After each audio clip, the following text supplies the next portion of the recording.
Hi, this is Billy Starks, and you're listening to Wrestling with Entertainment. Hey everybody, this is the King of Chaos, Logan Black, and when I'm sitting around with earbuds in my ears, you know I've got one thing going on in there. That's right, wrestling with entertainment. Check it out. What's up, Crimson Squad? This is Amy Crimson, and you're watching Wrestling with Entertainment.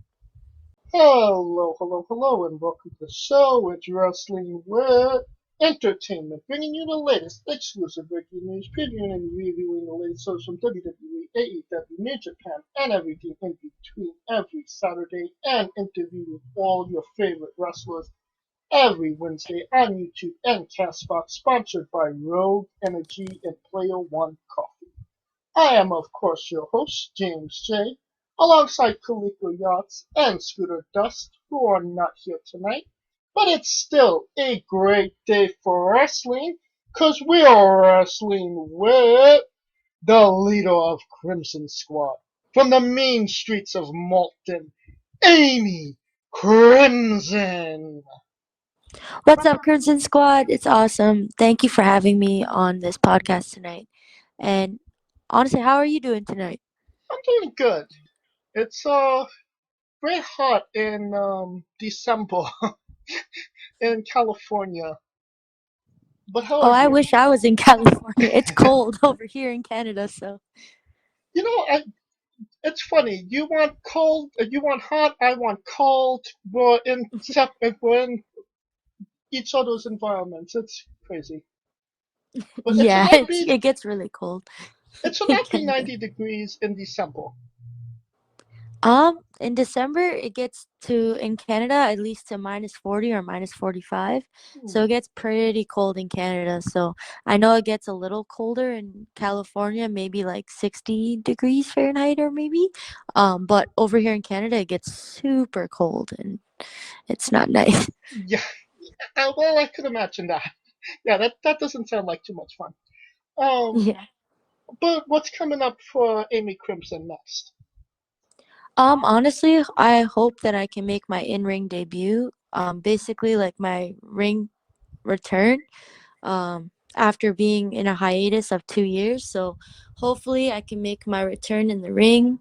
Hopefully in the new year, that'll be the goal. But so far, just making sure that I build my brand and basically just try to get as many bookings as I can next year. So in the new year. All right, and where can we find you on social media and maybe some merchandise as well? So if you guys want to catch some of my matches that I've had, you can always search up Amy Crimson on YouTube, as well as you can catch me on Instagram with Amy Crimson XOXO, as well on Twitter, Amy Crimson XOXO, and majority of my handles are all Amy Crimson XOXO. Right, and of course, all of those links will be in the description of the video below, but on YouTube and Castbox. Now you work for Battle Arts. Can you tell us about your relationship with them? So I actually trained at Battle Arts Academy for almost 4 years now. And Anthony Corelli, aka Santina Morella, is the owner of Battle Arts Academy, co-owners with AC Kakoa and Dave. Um, so honestly, it's a great working environment. It's awesome. Like it's a family orientated place. And honestly, it's been a great experience, like basically training with Anthony Corelli, aka Santino Morella. He's taught me so much in the 4 years that I've been training there. So Battle Arts Academy is mostly just a Japanese strong style and martial arts with a dojo and pro wrestling school. So it gave me a lot of knowledge training there, and I still train there. So hopefully I can get back into the ring very soon. I was just gonna ask, have you been training with them while you've been on this COVID hiatus? Not yet. So I've basically taken a break with wrestling until COVID kind of died down a little bit. Hopefully I can return in the new year, which is very soon because it's almost December. So hopefully by 2022, in the beginning of 2022, I can get back into the ring and I can start training. I've mostly been focusing on fitness as well as building my brand as much as I can for when I come back. So that's the goal. Okay. And can you tell us about your prior martial arts experience? Oh, my experience in the ring. So I've been training at Battle Arts Academy for 4 years now. Started doing the indies 2 years ago. Um, the experience that I had was I mostly just wrestled along the Canadian Indian like And indie scene. I meant So martial arts. oh, my martial arts thing. So Yes.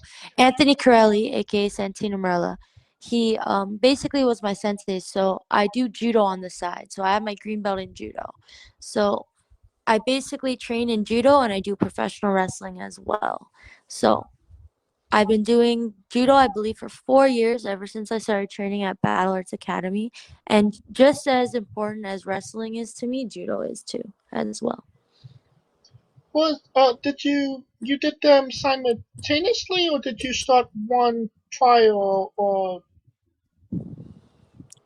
So I started pro wrestling first, and okay, then I started doing judo because Battle Arts Academy has a martial arts dojo and a pro wrestling school. So I started pro wrestling first, and then I ended up doing judo because it would help me with my pro wrestling, which it did extremely. So I started doing the pro wrestling, then I did judo, and then I've been doing both ever since. all right.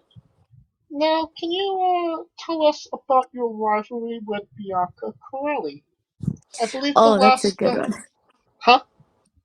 That's a good rivalry. Well, elaborate. So what happened was is that she basically, I believe, hit me from behind and she was interfering in my matches.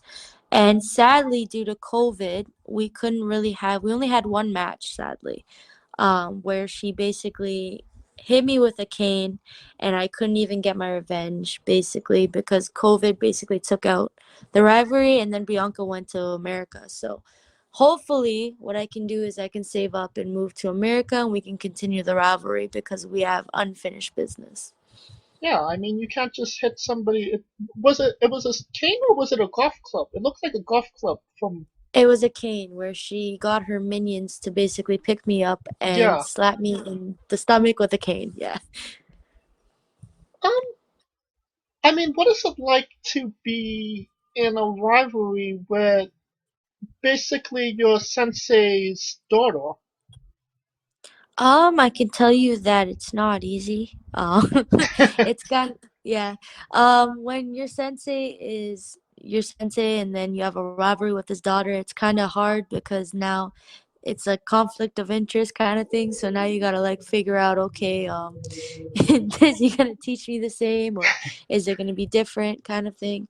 But overall, it's just I had to do what's best for me and like try and fight and prove why I belonged in the ring, kind of thing. Right. Why? Honestly, it's just No, because I said going no. in. No, Oh, I said all right. yeah, no worries.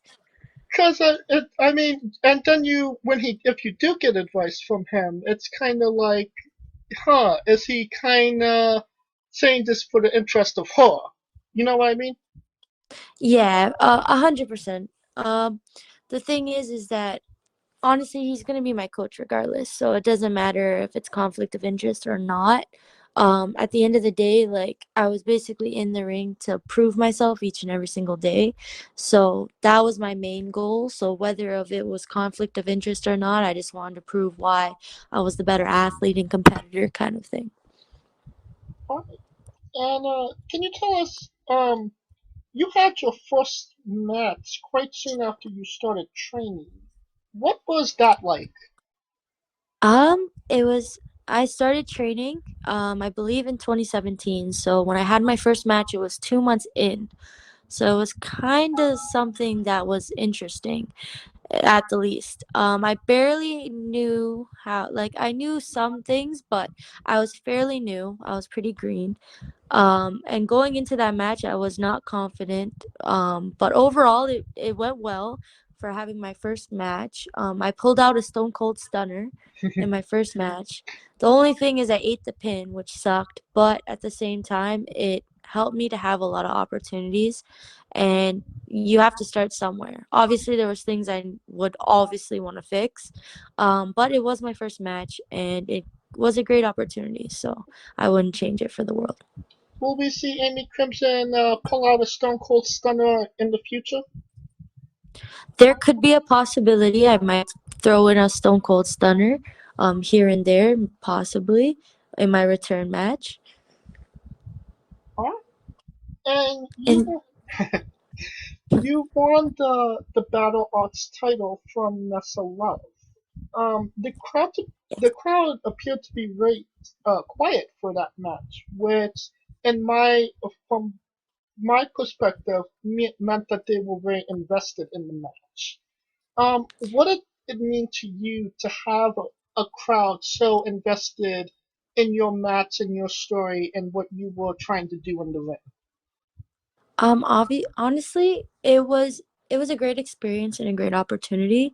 The fact that the crowd was invested meant the world to me, because I'm very crowd oriented. Like, I always want to please the fans, kind of thing. So the fact that the crowd was so into it and they were into some of the parts of the match that were awesome, it just meant the world to me. Because, like, when you work hard and then the crowd appreciates it, it's just a great overall feeling, kind of thing, to basically make sure that you're basically doing what you love, but also pleasing the fans as well. So it was an overall great experience. And I mean, winning the championship in that environment as well.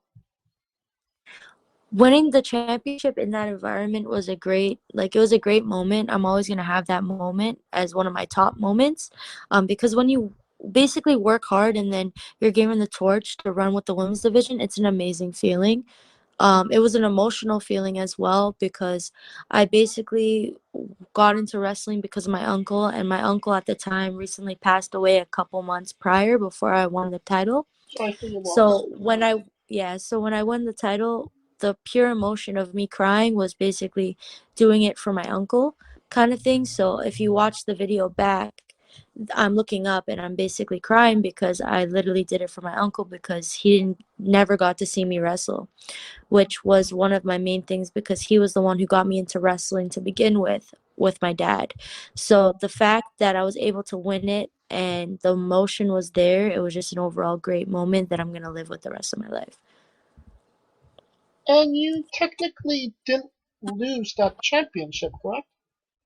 No, so due to COVID, I had to relinquish the title because I couldn't face for it. But hopefully, when I come back, hopefully I can regain the title and be the only two-time Battle Arts Women's Champion. So I mean, that's not fair. They couldn't give you like the Moxley schedule, like the once a year thing. well, I'm a fighting champion, so I mean, it's either I fight for it or I don't, kind of thing. So honestly, I'm just going to use it as a fire to basically gain it back. And when I come back, work harder just to even prove why I deserve it for a second chance at the title, to be honest. So it's just, I'm going to use it as like a fire to make me more motivated, kind of thing. And the person that is the new women's battle arts champion is do you want to face specifically her or whoever is the champion at that time? So whenever I return, I'm obviously I want to face the women's champion at the time. But I know that I'm not just gonna be easily handed a title opportunity. I know I'm gonna have to work hard for it. So that's the goal. Just to prove why I deserve to be in the title picture is what I want. So if I have to go through so many other women just to prove why I belong there and why I deserve the title opportunity, that's what I'm gonna do, kind of thing. I mean, you're kind of given a title match. You never lost it in the first place. I know, but I'm a fighter, so I don't mind fighting my way to get back to the on top, kind of thing. Oh, and you have a claim that not many indie talent can make. You you've been interviewed by Vince Russo, one of the Yes. most notorious names in the business, and we've heard him tell the story, but we want to hear it from you. You Yeah. did something that is typically considered an unwritten taboo. you proactively tried to put your name out there and put yourself over. Did you find that the floodgates open, as to so to speak, or after this interview, or did you find yourself more in demand? I apologize. I'm reading my co-host's No, uh it's okay. Honestly, I found that after I basically like made myself more open and available for podcasts, I find that it's helped my career.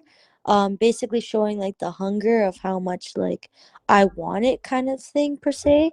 It's not really taboo. It's basically showing how hungry you are as a talent to get your name out there. Um, I actually ended up having a good conversation with Vince after the podcast, and he literally respected the hell out of me. He was like, "Kid, like the fact that you shot your shot was sick," like kind of thing. So I don't find it very taboo. It's just I find that if you want something, you aim for it and you basically try and be as hungry as possible. And sometimes the thing is, sometimes you got to put your name out there because there's not always going to be someone who's going to help promote you. You have to promote yourself, kind of thing. So that's what my mindset's always been. I've been trying to build my brand, and the only person that's going to promote myself is myself, kind of thing. So I love I don't that. find. I love that. You're being proactive. You're getting your name out there.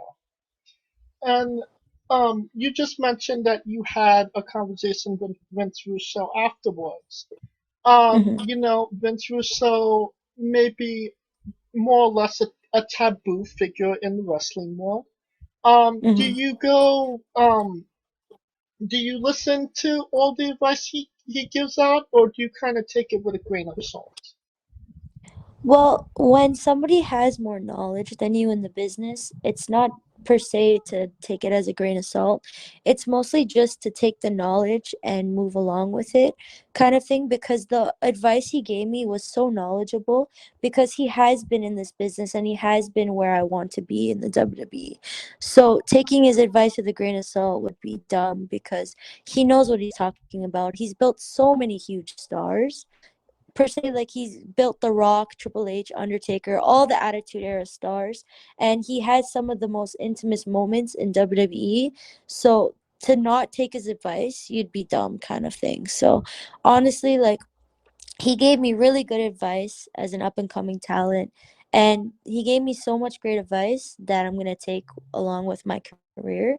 It's like the thing is that what people don't understand is that he basically, whatever is said to taboo is basically just you have to get to know him to know where his intentions are. And I find that his intentions were honestly great with me, and he kind of helped me with my career and like helped with exposure. So I'm forever grateful for whatever he's done so far. All right, and I respect that because obviously, I haven't talked to Vince Russo, so you had Hmm. that first-hand experience with him. Hmm. All right, my co-host, Kaliko Yachts, is currently having his Wi-Fi rerouted while we conduct this interview, but he has given me a question. What are the advantages and challenges of implementing judoka in wrestling? So some of the challenges of implementing judoka into wrestling is that sometimes people don't do judoka, kind of thing. So the thing is that sometimes they don't know the throws, or sometimes they just don't know how to protect themselves, which could be challenging for me because I've trained in judoka. So it's harder for me to basically try and sync the two, because they're the same, they're similar, but there's some differences to them, as well as sometimes there's girls or women or guys that don't know how to do the groundwork of judoka. So sometimes I'm challenged where I'm left-handed and sometimes a person's right-handed, and they don't understand kind of the motions that I'm doing, which can be challenging as at times as well. But other than that, I find that judoka has helped me so much with wrestling, and has helped me with so much like with my wrestling ability and my stances and just my throws overall. Like I find that it makes me more of a competitor. And that's what I like about judoka and wrestling combined. All right. And a follow-up question from the Vince Russo question. What did it feel like when he called you the All-American Girl? When he called me the All-American Girl, it's just it felt nice because he could see like that I was genuine. He didn't know like it wasn't coming off as fake. Like whatever like I was on the podcast, it was literally just your average girl basically happy that I was given an opportunity and I was just trying to make the most of it. And I'm glad that he literally saw my genuine side and basically just ran with it. And honestly, I'm just glad that he made me feel comfortable because when I was on the podcast, I was honestly so nervous. I didn't want to basically upset him or like not get over or stuff like that. So the fact that he called me the All-American Girl felt nice kind of thing because it's genuine. That's who I am. So That's awesome. And at the end of the interview, you said it was an honor to have me. Intentional or unintentional? honestly, I was nervous. So whatever I said, if I made a mistake, it was because of nerves. But he made like it as a joke, and honestly, like we talked after the podcast, and he's like, "Oh, it was funny." And obviously, there's gonna be times when you make mistakes on podcasts, and it's normal. And I just laugh at the mistakes because I know it happens. We're all human, so it it happens. So I start laughing at it. Fair enough, but I think that's a great like one-liner. It's great to have me, because you do lean more on the heel side, correct? Yes, so I play heel and I play face, but I mostly like being heel, and majority of my work has been heel. So, yeah, I could take it as being a heel kind of thing. Now you did a full Nelson pedigree type move in your match against Brooklyn. Was that Yes. something you came up on the fly or something you had practiced prior? It actually came up out of the blue. I was just like thinking, I was like, okay, what's a cool move that I can come up with? Um, And during the match, I was like, okay, I need a cool move. So I just thought, I'm like, okay, I'll just try this out. And then I just pulled it out of the blue and I won with it. So it was cool. And correct me if I'm wrong, but in that match you were billed from the Bronx? Yes. So what happened is that my character development has been very interesting over the years. I was your basic average baby face, clean baby face for a while. Then I was paired up with Brooklyn and a tag team called the Twisted Minds, where we were both from Brooklyn.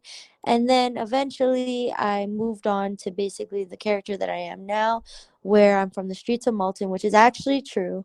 And basically my character now is me, but 10 times amped. So it's more a natural character. It's not really a character, it's just me, to be honest.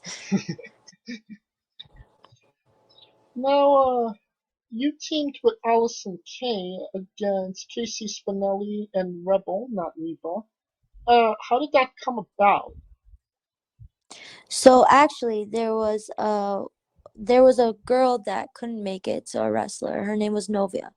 And she basically, I don't know, something had happened and the promoter had messaged me privately on Facebook and said, hey, like you're the Battle Arts Women's Champion at the time and we need someone to fill in for the tag match.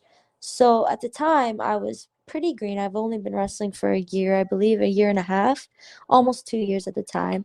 And I took the opportunity. I was the greenest going into that match. They were all veterans, so they took me under their wing. And then I ended up main eventing the Revolution pay per view with them. And I ended up killing it during the match, and everyone liked it. And then at the end of the match, they basically said that I had potential and I did good, and they liked it. So overall, everyone liked the match. It went well, and I gained so much knowledge with that main event. And what did it mean to you, to be so young in your career, to be given that opportunity to hang with those veterans?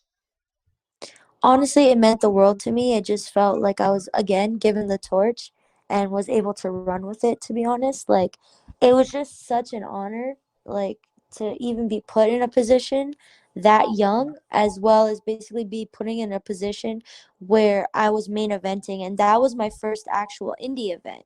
So the fact that I main evented with Allysin Kay, Casey Spinelli, and Rebel in a main event as my first indie match, that was just the greatest opportunity I could ever ask for. And honestly, after that match, it actually made my career kind of skyrocket a little bit, where I was given that exposure as well as opportunities to get more bookings and stuff. So it was a great opportunity. But as you know, it's great that you got that skyrocket. But this wasn't too. This was wasn't too soon after the pandemic hit, correct? Yes, so this was, I believe the match was in January. So after I had that match, I was gaining more bookings, and my career was starting to kick off, and then COVID kind of made it go on a halt. So then I decided during COVID, instead of staying and being sad where I couldn't wrestle, I decided to basically try and build my brand and get on as many podcasts as possible and just basically get people to know who Amy Crimson was. So ever since like the pandemic has happened, I just was trying to build my brand and make Amy Crimson know as much as possible, to be honest. And I know that I'm not in Canada, but I know that you've kind of had like a pandemic. The pandemic's been crazy around there, where Yeah. things kind of just started opening up, and then they kind of went two steps back, and then do a soft lock, and then a full lock, and um, Yeah, it's been it's been a crazy roller coaster ride up in here in Canada. There's times where they open, there's closing, there's different protocols, everything. It's just been very difficult as a wrestler because they'll basically close and then open and then close and then open. So it's like you train, but then you're closed, so then you have to stop training. So that's why I've just been like kind of like sitting on the fence waiting for my return until it gets at least better where we don't have to worry about, oh, what's going to happen in the next 4 months kind of thing. So hopefully by the new year, I should be able to make my in-ring return and hopefully gain back the Battle Arts Women's Championships. so back to the match with Allison. Allison was yelling a lot at you from the ring apron. Was that encouraging, a little distracting? I believe it was encouraging. I felt like I was basically taken under her wing and I felt like I was her little prodigy. So it was actually pretty fun, like to basically like be taken under her wing and basically like be told, "Oh, do this, do that" kind of thing, which we were heels, so it kind of made sense. And honestly, I was just playing off of whatever she was doing, I was playing off of it. So I was just trying to be as obnoxious as possible. So it basically helped me throughout the match because I was nervous going in. And I mean, as fantastic as that match is, the real match was against a young boy in the crowd named Steven, correct? Yes, without Steven that night, I would have been scared because Steven basically gave me the confidence because the whole night I was just fighting with Steven. And honestly, like I love that kid to death because without that kid, I wouldn't have been as good as I was that night. So I have to thank him for that night. I mean, he was not backing down whatsoever from No, any of you. no, no, he was not. He's one of the bravest kids I know. So he's a pretty cool kid. um, a question from Kaliko. What are your views on women's wrestling from an independent perspective, compared to previous eras? So right now I feel like the women's divisions and like the women's wrestling is killing it right now. Like I feel like we have such great athletes. We have wrestlers, we have artists, we have boxers, we have amateur wrestlers, we have everything. So I feel like it's like more wrestling based than, because for the longest time the women have been just sexualized and we haven't been considered as athletes. The fact that a phase where we're just sexualized, we're just eye candy, we're actual wrestlers and we could put on good matches. That's what I like about the industry today. Is we don't have to worry about being sexualized. We can we can have a hardcore match, we can be a cage match, we can be in a Money in the Bank match. So it's like it's an awesome opportunity to be a women's wrestler today compared to back then. Is a hardcore match on your radar? I mean, I wouldn't be attest to it. The only thing is I don't like blood, so I don't know how that would go. But I mean, I wouldn't be attest to a hardcore match. Your name is Amy Crimson, but you don't like blood. I know it's such it's such an interesting thing. You recently made some gear that appears to be Bella Twin-esque. Can you tell us what inspired that? So I've always been like kind of like a tom girl, like basically I've always been a person that likes sports, and it's not really Bella Twin vibe, but I could see it. I just wanted to basically make it into like sporty but also girly at the same time because I wanted to at least look a little flashy. With the top, I basically did Amy Crimson and like my favorite number, so I put 17, which is special to me. And then I basically just did like a basketball kind of jersey because I like basketball. So I just tried to incorporate the Amy Crimson like hood kind of esque and a little bit of sparkle. So it'd be a little interesting.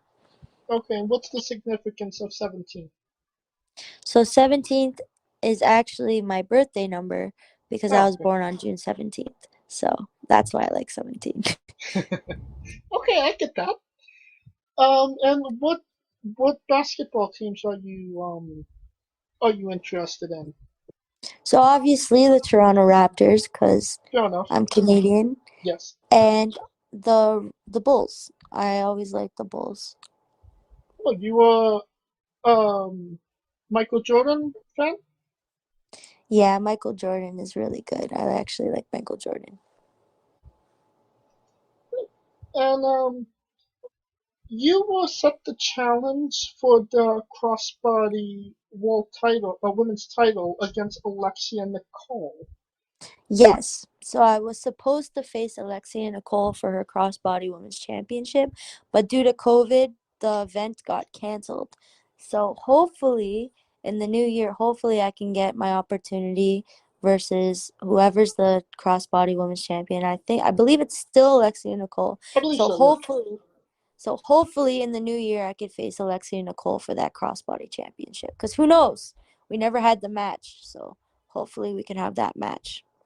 Right, and I mean, if it was not going to take place, it kind of happened in the best case scenario because Alexia did get injured afterwards. She had surgery on her shoulder. So, I mean, even if you could have had the match, there might have been the possibility you didn't have the match. You know what I mean? Yeah. So, is the main goal challenging for the crossbody title, or is Alexia Nicole as an opponent more in your views?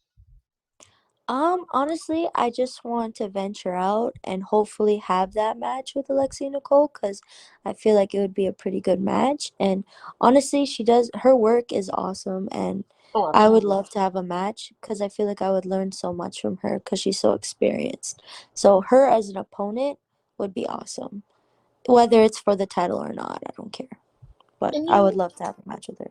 you had a few matches with crossbody before the pandemic started. Could you tell us what your relationship was with them before, COVID? It was actually going good. I was starting to pick up and getting like bookings at Crossbody. Um, but due to COVID again, it slowed down the process. So hopefully in the new year, hopefully I can get back on track and keep going and doing more bookings for Crossbody. Hopefully in the new year. All right. Now, I'm not going. This is a question from Scooter. Um, Mhm. your name. I'm not going to kayfabe you here, but you have an awesome name.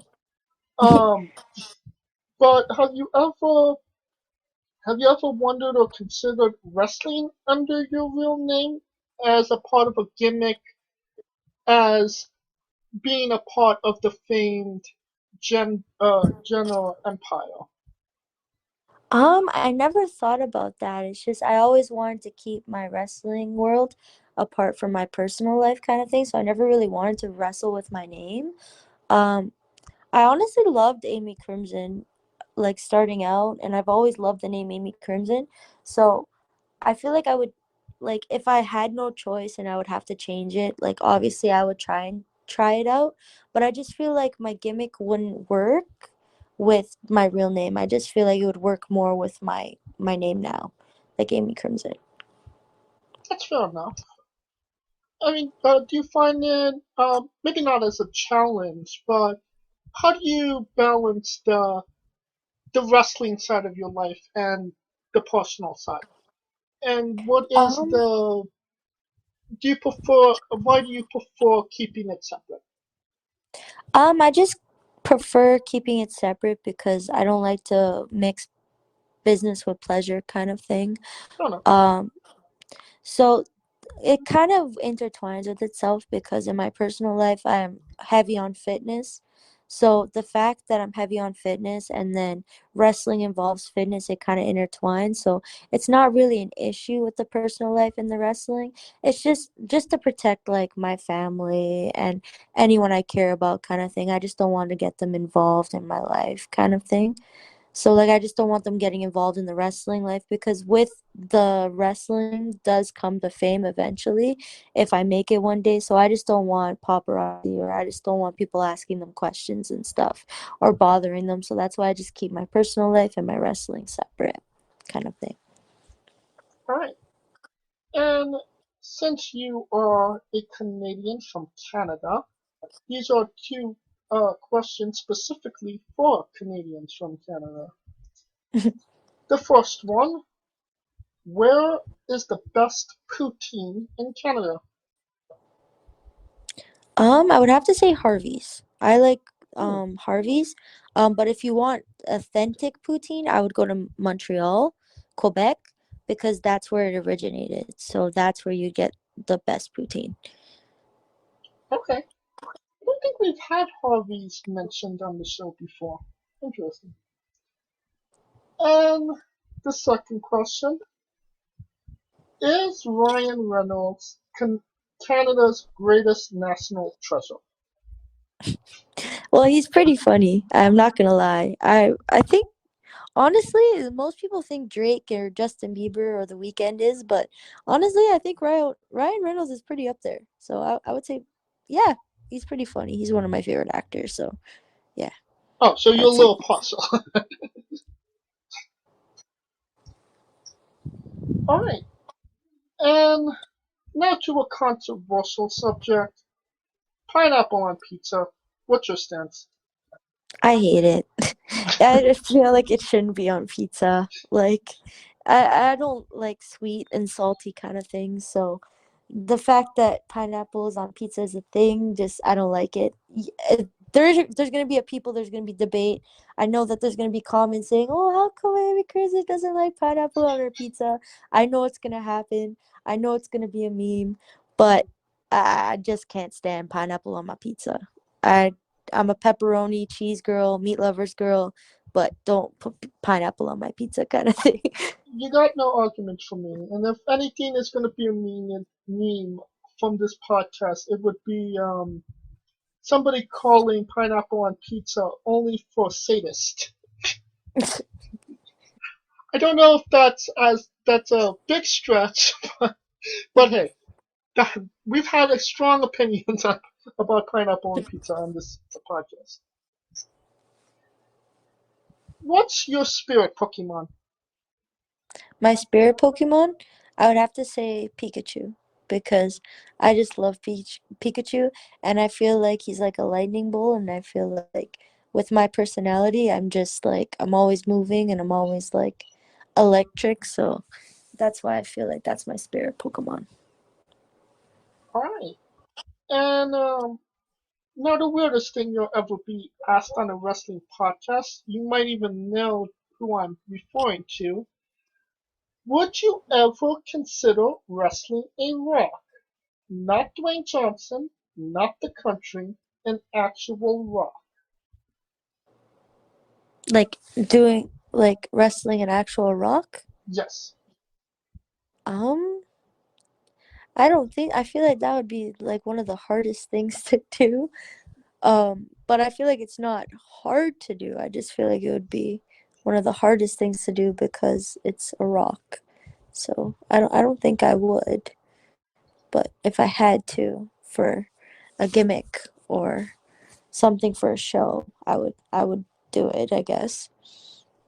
Just for context, there's a wrestler named Psycho Mike that wrestled an actual rock for over 15 minutes in what was dubbed a Tungsten Man match, an Iron Man match that lasted for 2 weeks. That's amazing. And I mean, Backyard Pro, that was for Backyard Pro, and Backyard Pro was actually in your backyard. It's filmed from Ron Vertigo from Barry Wrestling. That's actually awesome. I never heard of that before, so that's cool. Yeah. And here on the show, we love Tracy Smothers. In honor of Tracy, do you know the acronym for Doug? For thug? Yeah. Gangster.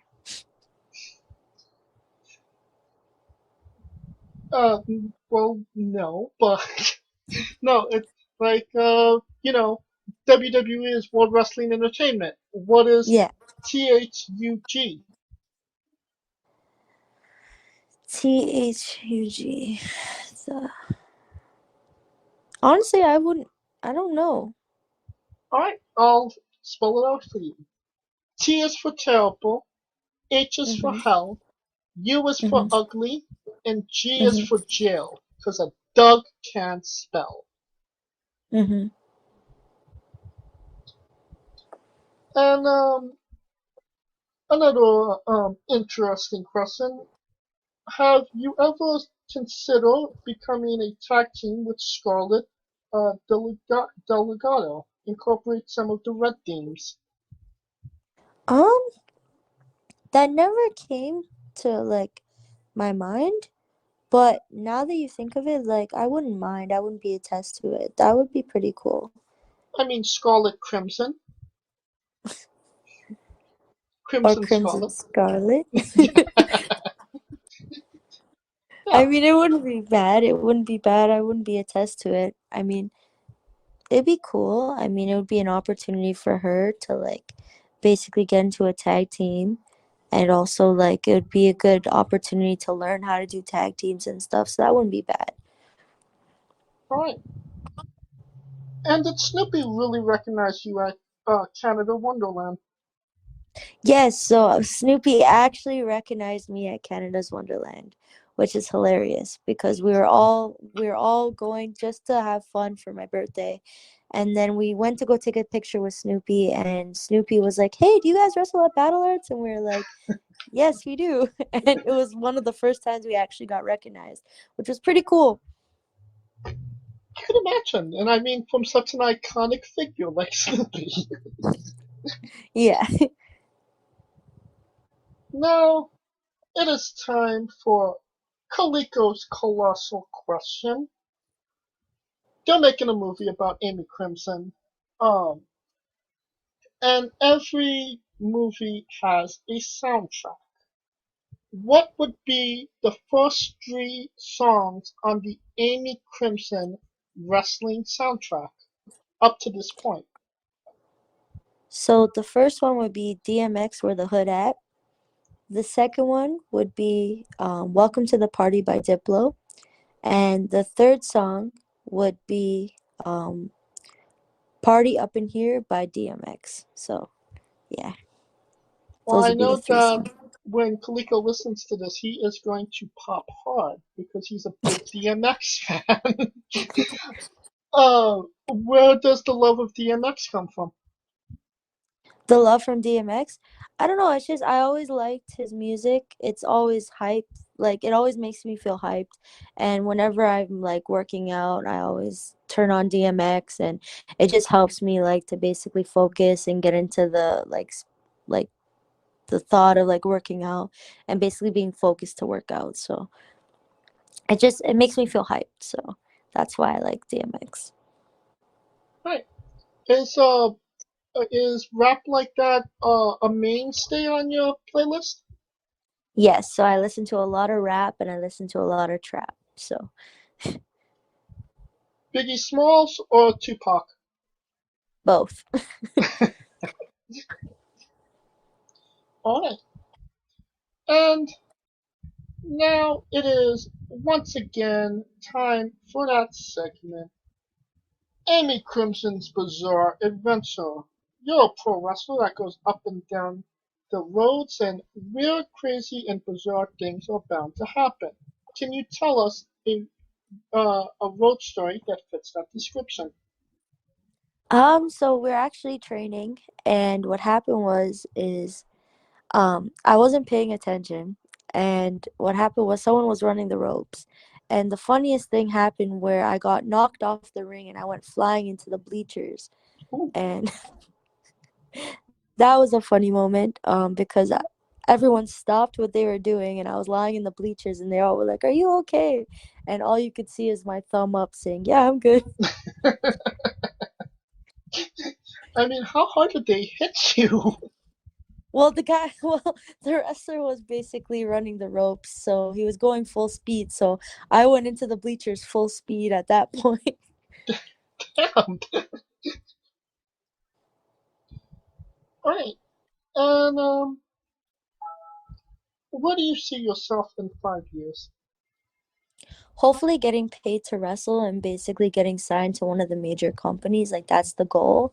And if not, hopefully, I'm venturing out and going to different countries and getting bookings in the States, Europe, Japan, hopefully in Mexico. Like, that's the goal, just to make a living out of this in the next 5 years. Okay. And I just got another question from Kaliko. What's your favorite DMX song? My favorite DMX song is Where the Hood At. Okay. And what is a match that people should go out of their way to see that best shows off what Amy Crimson is all about? So I actually have two matches in mind.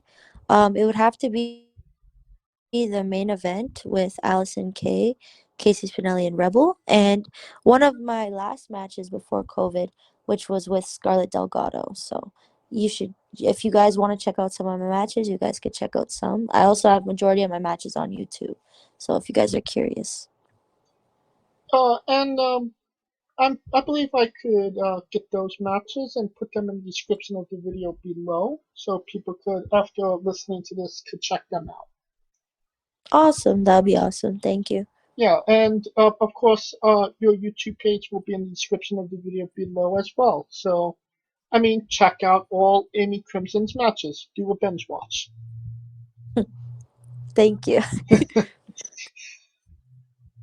And now, since we are nearing the conclusion of this interview, we are wrestling with the 8 questions of doom. This is our speed round, our bonus round, the round where we see who you really are. Are you ready, Amy? Yes, I'm ready. Excluding yourself, greatest wrestler of all time. Eddie Guerrero. Worst wrestler of all time. That's tough. Doink the Clown. Which version? Pardon me? There were different Doink the Clowns. Oh, both. Okay, so just doing all the Doink the Clowns. Yes. You're main eventing WrestleMania for the World Championship. Who is your opponent? Oscar. Ooh, interesting. If you could come out to anyone's entrance music, past or present, who would it be? John Cena's basic thugonomics. Yeah, I mean that's a real underappreciated one, but a goody one. Exactly. Finish the sentence. Kayfabe is Kind of dead because of social media, to be honest. But that's why I try to keep kayfabe alive as much as possible, where I try to differ my life and my pro wrestling life. squash. Fruit or vegetable? Squash, I think it's a vegetable. It is a fruit, but Oh, because it has seeds. because it has seeds, yes. The tomato rule. But you are now officially in good graces with Coleco Yachts, a part of Squash Squad, which means so much more. If you wasn't already with the DMX, so New Japan wrestler Taichi, his ring gear gets smaller every year, revealing more of himself to the world. My question: what is the appropriate trunks to butt cheek ratio for ring gear? Um, Not to show your whole cheek, because then that's a wedgie waiting to happen. I would say, like, if you're going to basically show a little cheek, that's okay. But don't go too much cheek, because that's just too much. Alright, and the main event, the last question, the thing everybody wants to know. Have you ever had a conversation with a stranger in a supermarket about Darby Allin? No. And that is the correct answer. Thank you so much for coming on and doing this with me, Amy. Oh, it was a pleasure. No worries. I was glad I was being able to be on this podcast. Oh, and we're so happy we had you on as well. Are we officially a part of Crimson Squad now? Of course, everyone who's associated with Amy Crimson is part of the Crimson Squad. So, Awesome. And could you tell us once again where we can find you on social media? all my socials are Amy Crimson XOXO. So my Facebook, Twitter, and TikTok are Amy Crimson XOXO.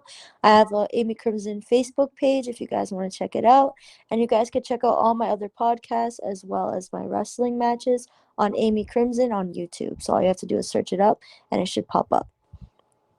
And you don't even have to search for it. All those links will be in the description of the video below, both on YouTube and Castbox. Go scroll down, click the link. You've been listening to her for just under an hour. Give her a damn follow. Thank you. And of course, if you like what we're doing, please like, subscribe, comment, vote on YouTube and Castbox. Of course, this was sponsored by Rogue Energy and Player One Coffee. Join us next Wednesday for another incredible interview. You can follow the show at Wrestling with E, both on Twitter and Instagram, for all the latest updates, news, going ons, and happenings with Wrestling with Entertainment. You can also follow us individually as well. I'm at JamesJ993. You can follow Kaliko at I am Kaliko. And you can follow Scooter Dust at Scooter Dust. Of course, on the remix, the only live alternative commentary, and on the Smoking Dragons podcast with Rico Constantino Jr. Now, Amy, when I say wrestling wit, you say entertainment, alright? Okay. For our very special guest, Amy Crimson, Kaliko Yacht, Scooter Dust, I'm James J, and this has been Wrestling with Entertainment. Hey guys, this is Brutal Bob Evans from Hangs with Bob Seminars and TheWrestleLife.com, and you are listening to Wrestling with Entertainment, one of my favorite podcasts in the whole wide world. Hey folks, this is the Colossal Mike Law, and you are listening to Wrestling with Entertainment. Enjoy the show, support these guys. We appreciate it very much. We'll see you at ringside.